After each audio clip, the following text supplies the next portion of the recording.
Welcome to Summer Sciences. In the previous lecture, we discussed about introduction to complement system and its pathways. But in this lecture, we are going to discuss functions of the complement system.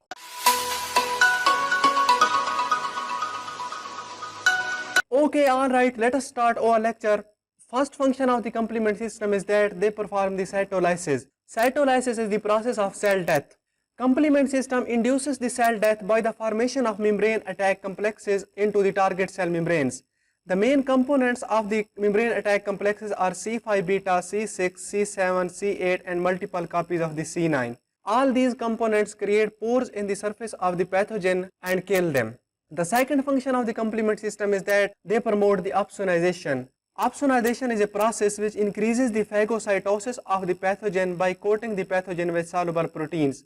These proteins may be antibodies or the complement components. In the opsonization process, first of all, antibodies or the complement components recognize the dangerous antigens. Once the antigens are recognized, antibodies and the complement components are coated on the dangerous antigens and are recognized by the receptors on the phagocytic cells such as neutrophils or macrophages.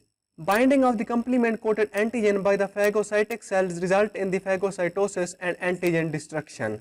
The third function of the complement system is that they are involved in the inflammation reactions. Mostly smaller fragments of C3, C4, C5 molecules such as C3 alpha, C4 alpha, C5 alpha act as an inducer of the inflammation. All these inducers bind to the receptor on the mast cells and basophils, causing their degranulation and release of histamine, heparin and other chemicals. Histamine induces smooth muscle contraction and increased vascular permeability. The combination of C5 alpha actions on the mast cell, endothelial cells and neutrophils contribute to the inflammation reactions.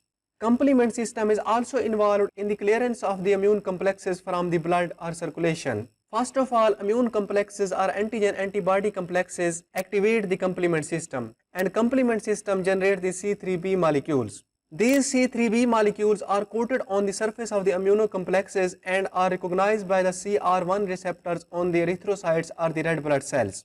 Red blood cells bind these immune complexes and take them to the liver or spleen, where the phagocytic cell remove the immune complexes from the red blood cells. Complement system also enhances the antibody production. For example, binding of C3b molecules to its receptor on the surface of activated beta cells enhance the antibody production. Inherited or acquired deficiency of some serum component, especially C5, C6, C7 and C8, greatly enhances the infection which are caused by some Neisseria bacteria or other infections. Deficiency of C3 molecules of the complement system lead to severe pyogenic, sinus and respiratory infections. Inherited deficiency of C1 esterase inhibitor result in the angioedema. Complement system neutralizes the viral infection. They are also involved in the induction of the immune responses. The last function of the complement system is that they also dispose the apoptotic bodies or the apoptotic cells. So this was about the function of the complement system. I hope you like the video. Thanks for watching.